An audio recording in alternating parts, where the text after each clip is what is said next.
मुख्यमंत्री माझी लाडकी बहीण योजना या योजनेचा बघा जो आपल्याला जूनचा 24वा हप्ता मिळणं बाकी आहे, तर हा हप्ता नेमका कुणाला मिळणार या व्हिडिओमध्ये अगदी नवीन मुद्दे मी तुम्हाला सांगणार आहे।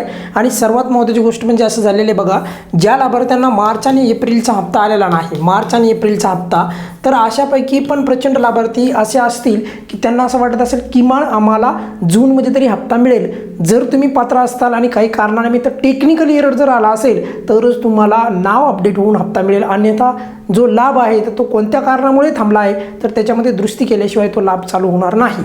पण आपला जो मूळ मुद्दा आहे तो काय आहे की जूनचा हप्ता कोणत्या कोणत्या लाभार्थ्यांना मिळू शकतो, तर त्या संदर्भात तुम्हाला अगदी मुद्देशुद्ध पद्धतीने माहिती सांगणार आहे।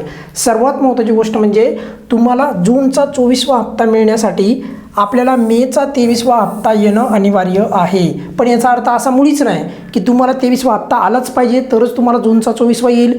काही लाभार्थी असे पण आहेत की त्यांना वेगळ्या कारणामुळे मेचा 23वा हप्ता आला नव्हता, याचा अर्थ त्यांना जूनचा येईल, पण ते कोणते लाभार्थी आहेत ते पण सांगणार आहे। पण 23वा हप्ता आलेला पाहिजे ही महत्त्वाची गोष्ट। काही लाभार्थी विचारतात सर आतापर्यंत सलग हप्ते यायला पाहिजे का, तरच मिळतो का, असं काही नाही। तुम्हाला इमिडिएटली 23वा हप्ता जरी आला असेल तरी देखील लाभ मिळतो, ही बाब इथे क्लिअर करायला पाहिजे।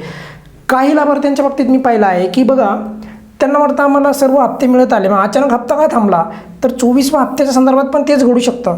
जर तुमचं वय 65पेक्षा एक दिवस जरी, बघा हे खूप महत्त्वाची आपल्या चॅनलवर माहिती सांगितली होती, एक दिवस जरी जास्त झाला असेल तुमचं वय 65पेक्षा अधिक म्हणतोय मी, 65 असेल अडचण येणार नाही, 65पेक्षा कमी असेल अडचण येणार नाही, पण 65पेक्षा एक दिवस जरी अधिक झाला असेल तर लाभ हा तात्काळ बंद होतो। मग काय होतं की किमान तुमचं जी काही यादी असते म्हणजे आपल्या 24व्या हप्त्याच्या संदर्भात, तर ही जी काही अपडेट आहे बघा, ही अपडेट होऊन जी काही यादी पुढे जात असती तर त्या यादीनुसार किती निधी लागणार, त्या यादीमध्ये जेव्हा यादी पाठवली जाईल तेव्हा तुमचं वय हे 65च असावं, त्यापेक्षा अधिक नसावं, एवढीच बाब क्लिअर करा। जर लाभार्थ्यांचं वय जर 65पेक्षा अधिक जात असेल तर ऑब्व्हियसली लाभ कमी होतो।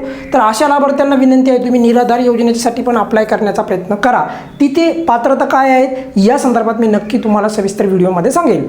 पण तुर्तास तरी लक्षात ठेवा 65पेक्षा जास्त वय नसावं आणि 23वा हप्ता आलेला असावा। आता हे दोन मुद्दे अत्यंत महत्त्वाचे मी नेहमी सांगतो, आणि राज्याच्या महिला बालविकास मंत्री अदितीताई तटकरे यांनी पण फेसबुकला जो पिन केलेला व्हिडिओ आहे तर त्या व्हिडिओमध्ये पण स्पष्ट दिसत आहे की DBTच्या अभावी, मागे पण ही माहिती आली होती बघा, प्रचंड लाडक्या बहिणींना DBT म्हणजे काय हेच माहिती नाही, त्यामुळे त्यांना शेवटपर्यंत पण एकही हप्ता जमा झाला नाही। मग अशा लाभार्थ्यांना जर असं वाटत असेल की आम्ही पात्र असून पण आम्हाला शासनाने लाभ दिला नाही, तुम्ही तुमची DBT तर ॲक्टिव्ह करा। मग ते DBT स्टेटस कसं ॲक्टिव्ह करायचं या संदर्भात चॅनलवर व्हिडिओ आहे तो पहा, किंवा तुमच्या जवळ जर कोणी एखादा व्यक्ती असेल तुमच्या कुटुंबातला त्यांची मदत घ्या आणि तो DBTचं जर तुमचं स्टेटस इनॅक्टिव्ह असेल तर ॲक्टिव्ह करा। मग त्याच पद्धतीने 24व्या हप्त्यासाठी देखील DBT स्टेटस ॲक्टिव्ह असणं अत्यंत गरजेचं आहे। पण याचा अर्थ मुळीच असा नाही की तुम्हाला नेहमीच DBTचं स्टेटस पाहायची गरज आहे, नाही। पण काही लाभार्थी आहेत ना अशा की त्यांचं DBT स्टेटस जे आहे ते इनॅक्टिव्ह झालेलं आहे, त्यांचं DBTचं स्टेटस हे इनॅक्टिव्ह झालेलं आहे तरी देखील त्यांना माहिती नाही, तर DBTचं स्टेटस ॲक्टिव्ह पाहिजे। बँकेचे खाते बदललेले नसावे। आता काही लाभार्थी असे आहेत की त्याने नुकतंच काही दिवसापूर्वी किंवा जेव्हा मेचं वितरण झालं त्यांना वाटलं नाही ठीक आहे आता आम्ही काय करू, जूनचा हप्ता या बँकेमध्ये घेऊ, मग परत काय होतं जूनचा मिळतो मग जुलैचा हप्ता त्या बँकेमध्ये घेऊ। अशा लाभार्थ्यांसाठी मी हात जोडून विनंती करून सांगतो आहे, बऱ्याचशा लाभार्थ्यांनी काय झालेलं आहे की बँक खाते बदलल्यामुळे स्वतःचा हप्ता बंद करून टाकला आहे। मग काय होतात ते गोंधळतात आणि त्यांना वाटतं मग आता नेमकं काय करायचं। काही लाभार्थ्यांनी बघा वेगळ्या बँकेमध्ये खातं ट्रान्सफर केलं, तिथे DBT ॲक्टिव्ह झाली, तिथे त्यांचा हप्ता पण चालू झाला। पण नेहमीच असं घडतं का, नाही। कधी कधी 1% असं पण घडू शकतं तुमचा लाभ कायमचा तिथे बंद होतो, मग त्या परिस्थितीमध्ये तुम्ही लाभ पण सोडून देता। मग त्यामुळे माझी विनंती आहे की तुम्ही तुमचं खातं बदलायला नसावं। तुमचं किमान आता मेचं जेव्हा वितरण चालू झालं होतं 23वा हप्ता, तर तेव्हापासून तुम्ही जर का खातं बदललं असेल तर जूनचा जो 24वा हप्ता आहे तर तो मिळण्याची शक्यता कमी आहे, ही बाब पण मी तुम्हाला सांगितलो आहे। त्यानंतर बघा किरकोळ कारणामुळे कोणत्या एखाद्या लाडक्या बहिणीचा लाभ बंद झाला असेल, त्यामध्ये दुरुस्ती केली असेल तर तुम्हाला लाभ परत मिळेल, म्हणजे मेचा नाही मिळाला पण जूनचा मिळेल बघ। पण ते दोन किरकोळ कारणं कोणते तर त्याच्यामध्ये पण सांगतो बघा। काही लाडक्या बहिणींनी बँके खात्याची KYC केलेली नव्हती, त्यांना कळालं की 22वा हप्ता मिळाला नाही, मग 23वा हप्ता का पण मिळाला नाही, मग त्यांना कळालं की काय आहे की तुम्हाला KYC करायची गरज आहे। मग त्यांना सांगितलं की तुम्ही बँकेची KYC करणं गरजेचे आहे। मग बँकेची KYC केली, मग आता 24वाही मिळेल का, तर उत्तर आहे हो मिळेल। हे किरकोळ कारण आहे, बरोबर, कारण हे तुम्ही स्वतः तुम्हाला माहीत असायला पाहिजे की तुमचा लाभ कोणत्या कारणामुळे बंद झालेला आहे. तर ते एकदा तुम्हाला इथून मी माहिती दिल्याच्यानंतर तुम्ही तुमचा लाभ बंद झाल्याच्यानंतर या गोष्टी तपासणं अत्यंत गरजेचं आहे. त्यानंतर बघा, काही लाडक्या बहिणींनी DBT स्टेटस इनॅक्टिव्ह होतं, ॲक्टिव्ह केलं आहे.